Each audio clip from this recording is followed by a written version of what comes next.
Mareeyaha hay'adda dekedaha Somaliland Siciid Xasan Cabdilaahi oo ku sugan dalka Ireland ayaa waxa uu sheegay inay soo dhameystireen dooni ay si gaar ah u dalbadeen taasoo lagu sameeyay dalkaasi waxaana isticmaali doona doonidaasi bayloodada soo xidhaya maraakiibta ku soo xidhanaya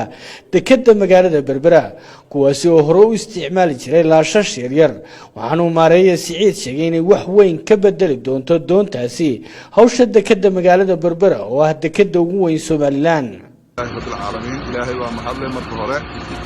مرلبات كوحن هذا علنا يا مدحوينها جمهورية سومالان مدن موسى بيح عبدي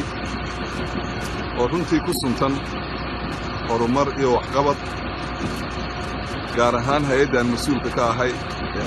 هيدا دكدا جمهورية سومالان مدو آن لبس سنوات قارين انتي وحلك هيي waxaanu keenay laba taagbood maanta taariikhdu tahay 13 waxaan ku suganahay dalka Ireland gaar ahaan magaalada Cork ee xeebta ku taala dalka Ireland oo aan ku taskareynayno pilot boat cusub oo nu soo iibinay hay'adda dekedaha Jamhuuriyadda Somaliland oo aan maanta sameynayno taski oo ay nala socdaan niman khubaro oo iyaguna ka soo bixiyaan oo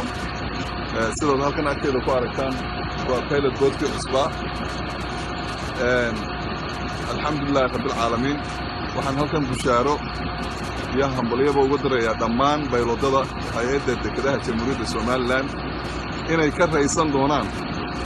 laashkii ay raaci jireen oo ay maanta Ilaahay subxaanahu wa ta'aala noo suuro geliyay inay helaan pilot boat wanaagsan maadaama ay yihiin ambaasadorada Jamhuuriyadda Somaliland ee ka hortaga maraakiibtan soo